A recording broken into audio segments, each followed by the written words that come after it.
हम पढ़ रहे हैं ना एटम के बारे में। एटम के बारे में हमने इससे पहले 4 लेक्चर जो है ना वो रिकॉर्ड किए, जिसमें हमने सबसे पहले एटम की इंट्रोडक्शन की थी और डाल्टन मॉडल बयान किया था। फिर जो डाल्टन मॉडल था उसको प्रूव करने के लिए हमारे पास आ गई जे थॉमसन साहब, और उन्होंने एक अपने अलग एक मॉडल दे दिया। उस मॉडल को प्रूव करने के लिए हमारे पास आ गए रदरफोर्ड, और उन्होंने जो जे थॉमसन मॉडल दिया था उस पर एक्सपेरिमेंट कर लिया, और वो मॉडल जो है ना जे थॉमसन का मॉडल गलत साबित हुआ, और रदरफोर्ड ने एक अलग मॉडल पेश किया। फिर रदरफोर्ड वाले मॉडल में कुछ ड्रॉबैक्स थे। उस ड्रॉबैक्स को खत्म करने के लिए आ गए नील बोहर साहब। नील बोहर ने एक मॉडल दे दिया जो बहुत ही जबरदस्त मॉडल था, लेकिन उसमें भी कुछ ड्रॉबैक्स थे। अगर आप लोगों ने ये 4 लेक्चर पहले से नहीं देखे तो इनकी प्लेलिस्ट मौजूद है, आप जाके ये लेक्चर देखिए। उसके बाद ये वाला जो है ना ये 5वां लेक्चर है, और ये हम रिकॉर्ड कर रहे हैं drawbacks of Bohr atomic model. मतलब ये कि जो बोहर ने एटॉमिक मॉडल दिया था उसके बाद उसमें कुछ ड्रॉबैक्स थे।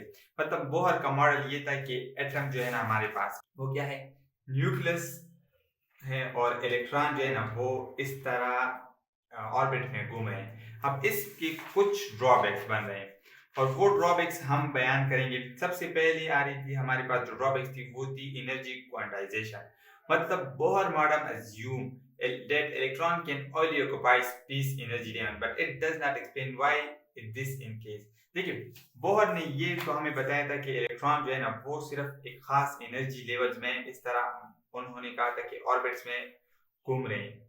लेकिन ये क्यों हो रहे हैं, किस वजह से हो रहे हैं, इसकी क्या मैकेनिज्म है, वो बोहर ने इसके बयान नहीं किए थे। और जब लोगों ने इससे क्वेश्चन किए थे कि ये क्यों रहे, इसकी क्या वजह है कि ये इलेक्ट्रॉन इसके गिर्द इस तरह घूम रहे हैं, इसकी वजूहत में, तो बोहर साहब इस वजूहत को बयान करने में खासे थे। अच्छा, दूसरा जो था इलेक्ट्रॉन स्पिन।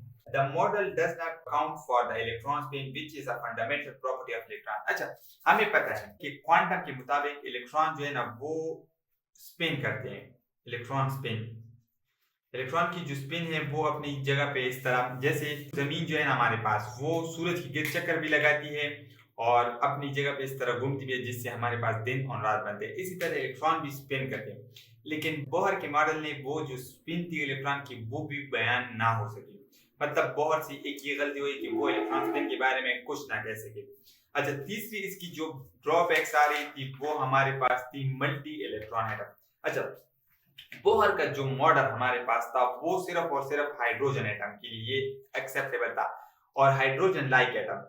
मतलब हाइड्रोजन एटम किस तरह है, हाइड्रोजन एटम इस तरह कि उसके न्यूक्लियस में सिर्फ एक प्रोटॉन है, और जो है ना ऑर्बिट्स में सिर्फ एक ही इलेक्ट्रॉन है। इसी एटम पे वो एक्सेप्टेबल है।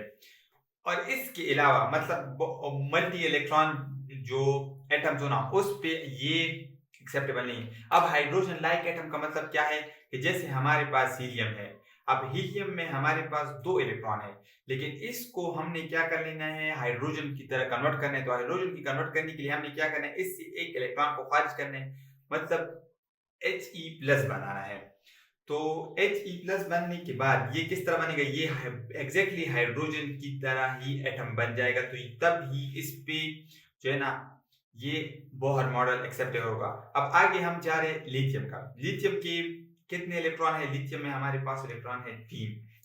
अब जब आपने क्या कर लेना है, इसको हाइड्रोजन की तरह कन्वर्ट करना है, हाइड्रोजन की तरह एटम बनाना है, तो फिर क्या कर लेना है, हमने हमने इसके जो 2 मतलब इसके ये जो 3 इलेक्ट्रॉन है, ये 3 इलेक्ट्रॉन है, इनमें से इन 2 को बाहर निकालना है। जब ये बाहर निकल जाएंगे तो ये सिर्फ एक ही इलेक्ट्रॉन रह जाएगा, तब ही इस पे जो है ना बोहर का मॉडल एक्सेप्टेबल होगा। लेकिन अगर ये इससे ज्यादा इलेक्ट्रॉन होना, एक से ज्यादा इलेक्ट्रॉन, तब हमारे पास बोहर का मॉडल जो है ना वो इस पे काम नहीं करेगा, तो ये इसको एक्सेप्ट नहीं करेगा। तो ये इसकी एक और ड्रॉबैक्स बन रही थी। अच्छा, electron jumping. The model proposed that electrons jump from one energy level to another, but it does not explain the mechanism behind this process। अच्छा, इसने तो ये बयान किया था कि ये इस मॉडल में कि ये इलेक्ट्रॉन एक शेल से दूसरी शेल में चले जाते हैं, दूसरे से तीसरे में चले जाते हैं, ये जंप करते रहते हैं, मतलब हाई से लो पे चले जाते हैं और लो से हाई पे भी आ सकते हैं। लेकिन ये क्यों हो रहे हैं, किस वजह से हो रहा है, मतलब ये कि इसने ये बयान नहीं की कि इलेक्ट्रॉन जब एनर्जी गेन कर ले तो वो आगे चले जाएंगे, लॉस कर ले तो पीछे आ जाएंगे। तो ये इसके अंदर जो मैकेनिज्म है, जो तरीका है, वो बोहर बयान नहीं कर पाया। अच्छा, पांचवा जो इसका ड्रॉबैक्स है वो है wave particle durability. Bohr model treats electron is a particle but does not account for their wave-like behavior। देखिए, हमें पता है कि इलेक्ट्रॉन जो है ना, इलेक्ट्रॉन डुअल नेचर है। इलेक्ट्रॉन डुअल नेचर है मतलब क्या है कि इलेक्ट्रॉन वेव पार्टिकल भी रखते हैं और पार्टिकल भी रखते हैं। तो अच्छा, अब बोहर ने इस इलेक्ट्रॉन के साथ जो डील की वो पार्टिकल नेचर वाली की थी, लेकिन उसने इसको वेव की शक्ल जो है ना वो बयान नहीं की। और जब वो बयान नहीं की तो ये तो इससे एक गलती हो गई। मतलब ये है कि वो एक चीज वेव को एबो कर रही है लेकिन वो इसको बयान ना कर ले, और उनको बयान करने से उनसे गलती हो गई, तो इस वजह से ये इसकी एक अलग ड्रॉबैक्स बन गई। अच्छा, लिमिटेड प्रेडिक्टिव पावर। अच्छा, this model can predict the spectral line atoms with a multiple electron और ज़ीमैन इफेक्ट। अच्छा, ये इसकी एक और जो ड्रॉबैक्स बन रही थी ना वो ये थी कि इसकी जो एटम्स थे वो ज़ीमान इफेक्ट को प्रूफ करने में कासिर थे। ज़ीमान इफेक्ट क्या है कि जब हमारे पास एक स्पेक्ट्रल लाइन आ जाए, मिसाल के तौर पर हमने हाइड्रोजन की ये स्पेक्ट्रम लाइन हासिल कर ली, हाइड्रोजन की एक स्पेक्ट्रल लाइन हासिल कर ली, तो इसको हम क्या कर लें, मैग्नेटिक फील्ड में रख लें। इस ये नॉर्थ और साउथ एक मैग्नेटिक फील्ड है, ये हमारे पास एक स्पेक्ट्रल लाइन है मिसाल के तौर पर हाइड्रोजन के।